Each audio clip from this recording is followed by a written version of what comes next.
Il arrive que certains apprenants se retrouvent brusquement en baisse continuelle de performance à un moment donné de leur cursus scolaire. Quelles peuvent en être les causes d'une telle chute et comment y remédier? Bonjour ou bonsoir à chacun et à tous.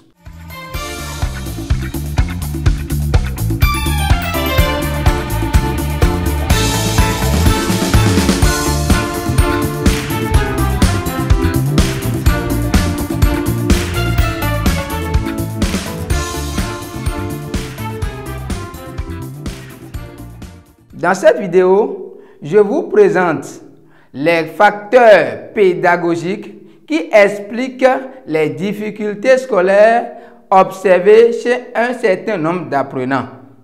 Sans transition, nous allons aborder le premier point. Il s'agit du niveau de l'apprenant. En effet, certains parents ne veulent pas comprendre que l'enfant doit reprendre une classe si le niveau n'y est pas. Ceux-là préfèrent que l'enfant passe d'année en année sans tenir compte du niveau réel de l'enfant. Ou encore, d'autres, en dépit d'une analyse préalable des capacités psychiques et cognitives de l'enfant, décident maintenant de lui sauter de classe parce qu'ils estiment que l'enfant travaille très bien en classe. Même si ce comportement marche dans certains cas, il faut comprendre que ce n'est pas un comportement à encourager car ces comportements impactent négativement les capacités psychomotrices de l'enfant, c'est-à-dire le bon fonctionnement du cerveau, ce qui à court ou à long terme peut créer des difficultés scolaires. Le deuxième point, c'est la qualité de l'encadrement ou encore la qualité de l'enseignement. Dans mes vidéos précédentes, j'avais déjà mis un accent particulier sur l'importance d'être rigoureux dans le choix, non seulement des établissements, c'est-à-dire des écoles, mais aussi des encadreurs. Et dites-vous, un enseignant médiocre n'a rien d'autre à donner que de la médiocrité. C'est ce que confirme l'afro-américaine, la romancière Maya Angelou qui dit « Les enfants ont plus besoin de modèles que de critiques ». C'est-à-dire quoi? Lorsque l'enseignant qui doit faire le travail n'est pas aussi un modèle, cela ne marcherait jamais. Alors, cette affirmation est confirmée par l'écrivain américain William Arthur qui distingue 4 types d'enseignants. Il dit, nous avons l'enseignant médiocre qui parle sans rien dire. Nous avons le bon enseignant, lui, il essaye d'expliquer, mais l'excellent enseignant, lui, maintenant, démontre et le grand enseignant, à son tour, inspire. Donc, vous convenez avec moi que dans ce cas, il faut des acteurs compétents parce qu'un mauvais choix peut simplement entraîner l'enfant dans la chute ou un mauvais choix peut entraîner la baisse du niveau de l'enfant. Le troisième point, c'est le soutien familial.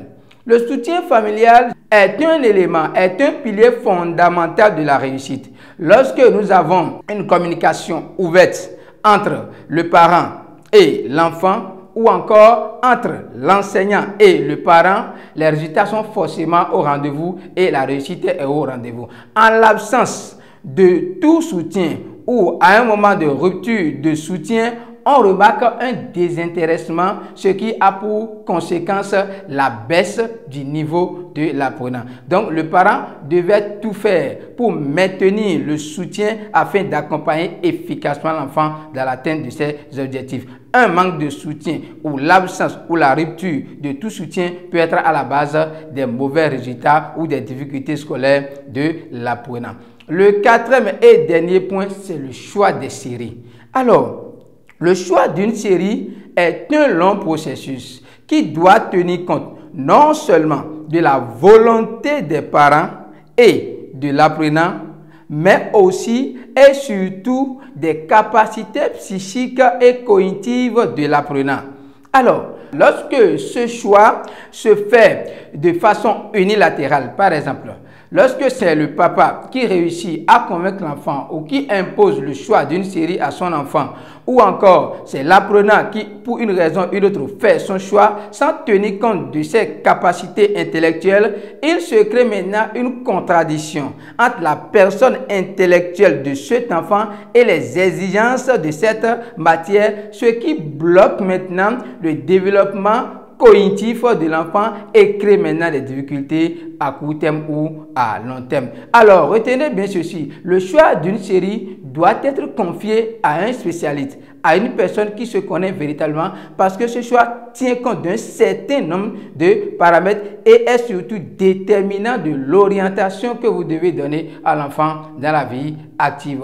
Donc voilà, chers parents, l'essentiel à retenir en ce qui concerne les facteurs pédagogiques qui peuvent entraîner les mauvais résultats ou les difficultés scolaires au niveau de l'apprenant. Maintenant, pour remédier à tout ça, qu'est-ce qu'il faut faire? C'est aussi simple. On dit au grand mot, les grands remèdes. Il faut trouver un enseignant compétent, un grand enseignant, c'est-à-dire quelqu'un qui s'y connaît véritablement. Mais avant, il faut un véritable travail d'un spécialiste, c'est-à-dire un travail technique, d'un coach scolaire professionnel. Alors, c'est vrai que le coach professionnel et le répétiteur ont une mission commune, c'est-à-dire ont un objectif commun qui est la réussite. Cependant, le coach scolaire professionnel a des missions totalement différentes de celles du répétiteur. Je vous explique. Le répétiteur, lui, il est là pour le soutien scolaire, donc un accompagnement purement pédagogique. Tandis que le coach professionnel, lui, il a pour mission de permettre d'abord à l'enfant de se connaître, de permettre à l'enfant, d'amener l'enfant à se fixer des objectifs, de l'aider maintenant à trouver en lui-même des solutions pour atteindre les objectifs que lui-même il s'est fixés. Le coach professionnel, le coach scolaire professionnel peut aussi intervenir pour redonner maintenant de la motivation à l'enfant, pour développer l'estime en soi, la confiance en soi chez l'enfant. Le coach professionnel peut intervenir maintenant pour apporter les clés d'une meilleure organisation. Il peut aider l'enfant à développer des stratégies de mémorisation et d'apprentissage très efficaces. Le coach professionnel peut aussi aider l'enfant à gérer le stress, à gérer les complexes et à gérer ses angoisses, ce qui n'est forcément pas du ressort du répétiteur. Alors, si vous avez aimé cette vidéo, merci de la partager et n'oubliez surtout pas de nous contacter si vous avez besoin d'un coach professionnel. MN Éduc Service. L'éducation, c'est la vie. L'excellence, c'est notre affaire. 97 59 44 68. Appel WhatsApp.